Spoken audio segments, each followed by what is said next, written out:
they have done such damage to our country. And then we start talking about the border, okay, the border.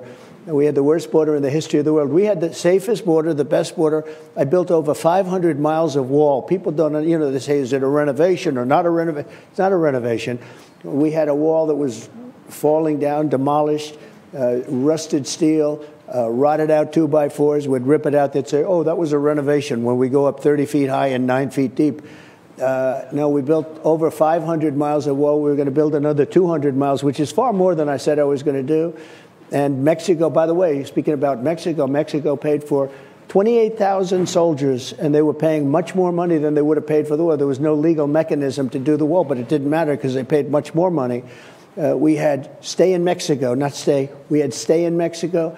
We kept people in Mexico.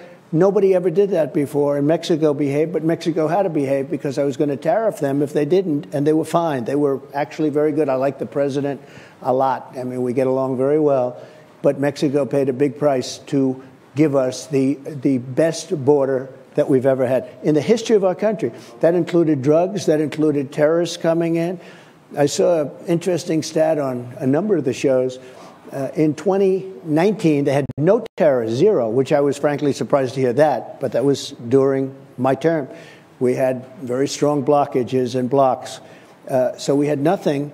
And now we have record numbers of terrorists coming in, record numbers. We had none. I mean, they actually said zero. This is not me, because I would have said it's got to be somebody, but they had nobody. And we had a safe country. We had no attacks. We had no anything. I defeated ISIS. We wiped out ISIS. That was supposed to take 4 years. I did it in a few months.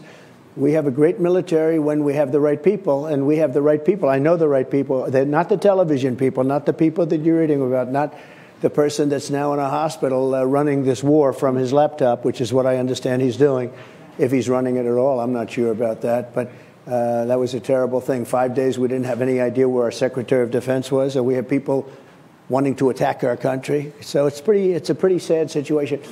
We've never been in a position of risk like we are right now, in many ways, but never like we are right now.